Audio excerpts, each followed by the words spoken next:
급수에서도 급수의 일반항에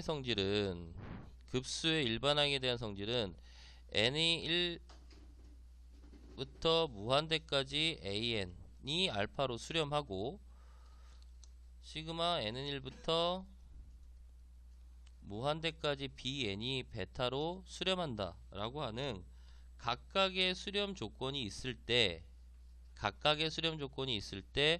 뭐만 가능하다. 시그마 n은 1부터 무한대까지 kan, 그래서 k 곱하기 시그마 n은 1부터 무한대까지 an, 그래서 k 알파. 실수배라는 게 첫 번째 수렴하고요. 두 번째는 an 풀마 bn,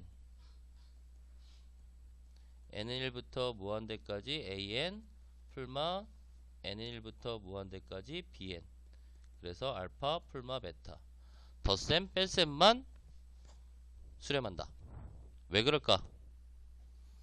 급수라는 기호는 시그마 n은 1부터 무한대까지 an이란 n은 리밋 n이 무한대로 갈 때 시그마 k는 1부터 n까지 ak이고요.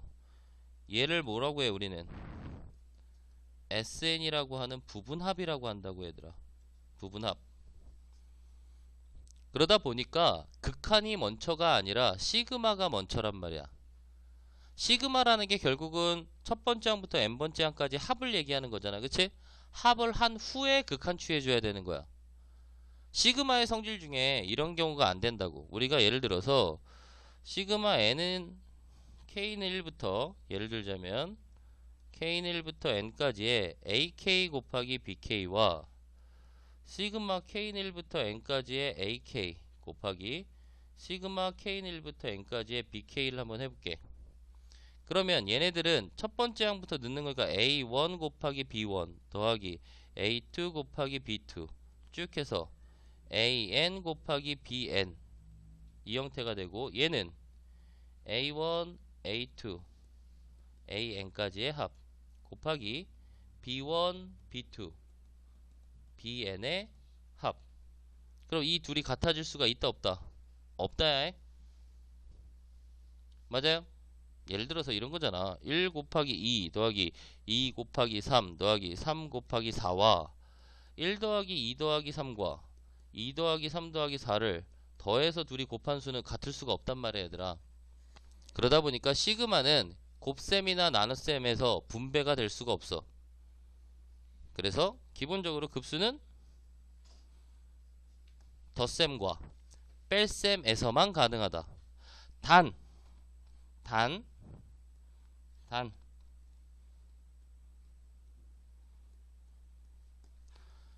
곱셈이 성립하는 경우도 있다. 어떨 때? 곱셈이 성립하는 경우도 있다. 어떨 때? 등비급수일 때. 등비급수인 경우는 무조건 곱하기가 성립하는 건 아니지만, 만약에 급수 중에 an이 등비수열, bn이 등비수열이란 말이 있다면 등비급수의 형태에서는 성립할 수도 있다란 얘기야. 예를 들자면 이런 거야. 시그마 n1부터 무한대까지 2분의 1의 n제곱 하고 시그마 n은1부터 무한대까지 3분의 1의 n제곱이 있어. 그럼 이 극한값은 1-2분의 1분의 2분의 1이고 얘는 1-3분의 1분의 3분의 1이야. 그치? 맞아요? 자, 근데 얘도 수렴하고 알파도 수렴하고 얘도 bn도 베타로 수렴할 때 이 명제는 틀려. n은 1부터 무한대까지 2분의 1의 n제곱과 3분의 1의 n제곱을 곱했어. 그렇다면 얘네 둘의 극한값을 곱한 거는 틀려 얘들아 말은. 하지만 그냥 등비수열의 극한, 아니 등비급수 형태에서 n이 1부터 무한대까지 an이 수렴, 그리고 n은 1부터 무한대까지 bn이 수렴. 그렇다면 an 곱하기 bn도 수렴. 얘는 참이라고 얘들아. 왜? 얘는 둘이 곱하면 공비가 얼마인? 6분의 1인 등비 급수가 되다 보니까 각각이 등비 급수들이 각각이 수렴하면 곱한 애들도 수렴이라고 할 수 있다고. 곱하기는. 근데 이거는 틀려요. 등비 급수에서 AN이 알파로 수렴하고 BN이 베타로 수렴하면 곱하기 BN이 알파 곱하기 베타로 수렴한다. 이거는 틀린 말이야 얘들아. 맞아요? 왜냐면 지금 위에 봤을 때 얘는 1 마이너스 2분의 1분의 2분의 1, 얘는 1 마이너스 3분의 1분의 3분의 1이고 둘을 곱한 건 1 마이너스 6분의 1분의 6분의 1이기 때문에 둘을 곱한 값이 절대 같을 수가 없지. 그치? 맞아요? 그래서 기본적으로 그냥 급수라는 말이 있을 때는 덧셈하고 뺄셈만 성립한다. 혹은 실수배 정도. 곱셈과 나눗셈은 절대 되지 않는다. 그럼 유일하게 곱셈이 되는 형태는 어떠한 조건이 있을 때 AN이나 BN이라는 수열이 등비 수열이라는 말, 즉 등비 급수일 때는 곱셈일 때도 성립할 수 있다란 얘기야. 어떤 경우? 위의 경우만. 이해갑니까? 이게 첫 번째 급수에서 니네들이 머릿속에 집어넣어야 될 거. 두 번째 시그마 n은 1부터 무한대까지 AN이 모이면, 두 번째 지우고 할까? 두 번째 시그마 n은 1부터 무한대까지 AN이 뭐하면, 수렴하면 일반항에 대한 극한값이 얼마다? 무조건 뭘로 가더라? 0이다. 얘는 참인 명제야. 그러다 보니까 이 대우인 명제, 일반항에 대한 극한값이 모이면 0이 아니면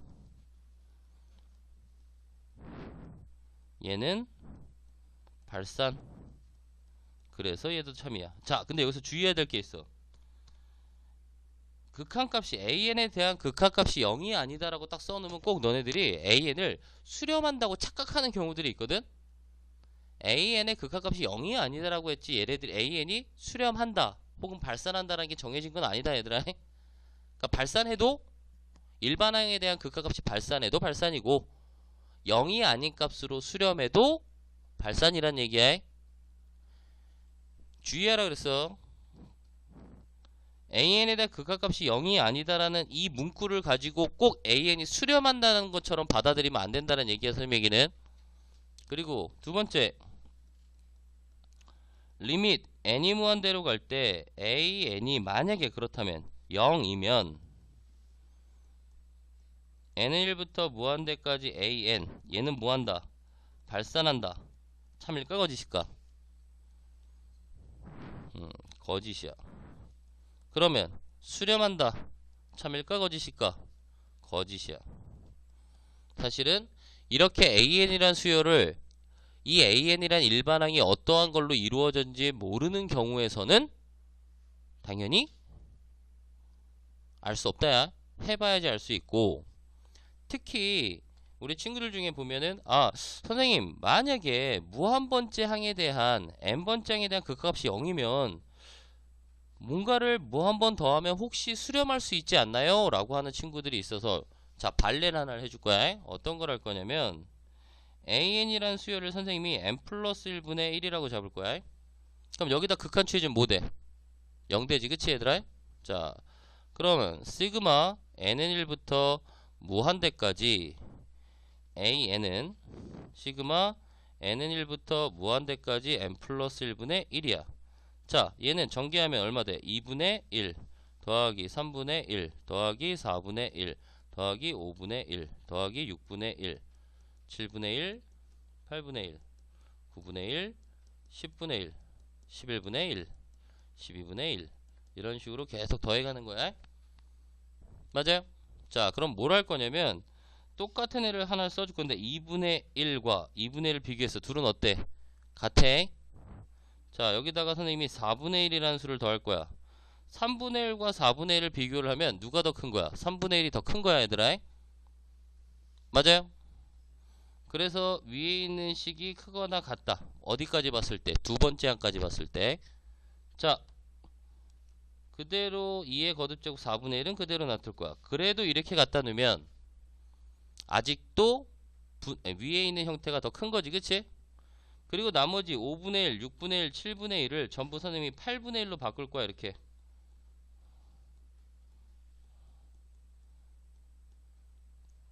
여기만 보더라도 아직도 누가 더 큰 거야? 위에 있는 형태가 더 큰 거야. 나머지 형태들도 자, 뭘로 바꿀까? 16분의 1, 16분의 1, 16분의 1, 16분의 1, 16분의 1 이런 식으로 바꿔도 아직도 위에가 더 큰 거야. 이런 식으로 전부 분모를 2의 거듭제곱 형태로 바꿀 거야, 선생님이. 자, 그럼 얘네들 더하면 얼마냐? 2분의 1. 자, 얘네들 다 더하면 얼마 돼? 2분의 1. 얘 다 더하면 얼마 돼? 2분의 1. 그러면 밑에 있는 식들은 결국 2분의 1이라는 수를 무 한 번 더하는 거지, 그치? 2분의 1을 무 한 번 더하는 거야, 얘들아. 그렇다면 얘는 수렴이야, 발산이야? 2분의 1, 2분의 1, 2분의 1 이렇게 2분의 1이라는 수를 무 한 번 더하면 이 수는 엄청나게 큰 수가 될 거 아니야, 그치 얘들아? 그러니까 밑에 있는 애가 뭘로 간다? 발산이야, 그치? 맞아요? 그러니까 당연히 얘보다 큰 위에 있는 급수는 뭐가 돼야 돼? 발산이 된다는 얘기야. 그러니까 일반항에 대한 극한값이 꼭 0이라고 해서 급수가 수렴한다라는 건 틀릴 수 있다는 얘기야. 이해갑니까? 자, 예를 들어서 한번 문제를 풀어봅시다. 자, 기억.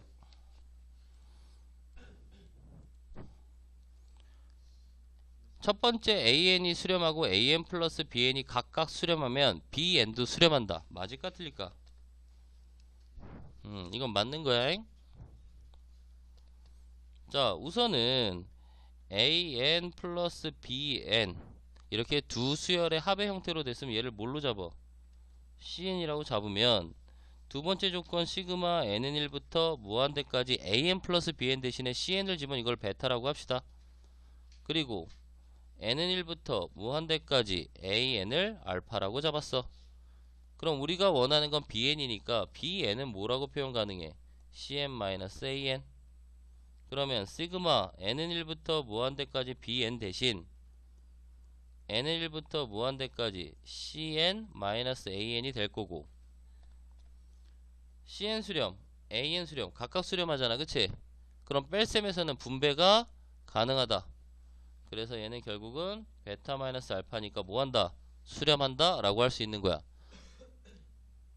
뺄셈이기 때문에 가능하다는 얘기다.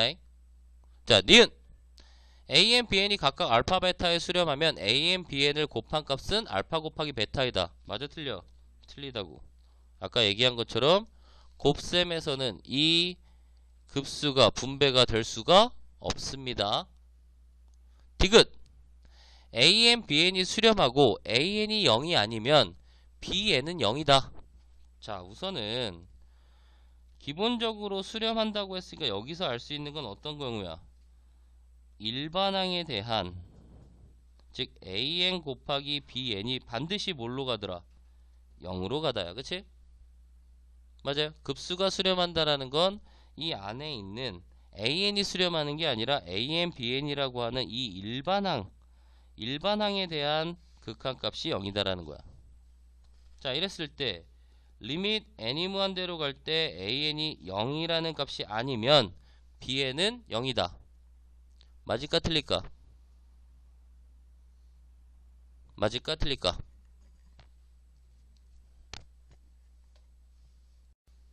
자, 선생님이 주의하라는 것처럼 AN이 0이 아니다란 말은 수렴한다는 뜻이 아니야.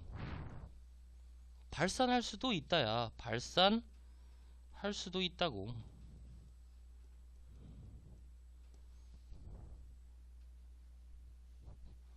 아예 AN을 이렇게 잡는 거야. AN이라는 극단적으로 뭐라고 할까? 0, 1, 0, 1, 0, 1 BN이라는 수열을 1, 0, 1, 0, 1, 0 이렇게 잡았어. 맞아? 그럼 AN하고 BN을 곱한 수열은 뭐가 되니? 죄다 0, 0, 0, 0, 0. 그러니까 여기에다 급수를 취해 주더라도 0을 무한 번 더하는 거니까 그냥 0으로 수렴한다고. 그치? 맞아요? 그리고 A에는 발산하는 거니까 0이 아니다라는 조건을 만족한단 말이야. 그치? 그렇다고 일반항 BN에 대한 극한값이 무조건 0이야? 아니야. 얘 발산할 수 있단 말이야. 그러니까 여기서 너네들이 중요한 건 바로 뭐냐면 n이 무한대로 갈 때 an이 0이 아니다란 말로 수렴으로 받아들이면 안 된다는 얘기야. 얘들아, 발산할 수도 있다란 얘기야. 착각하지 말란 얘기야. 중요해. 이해갑니까?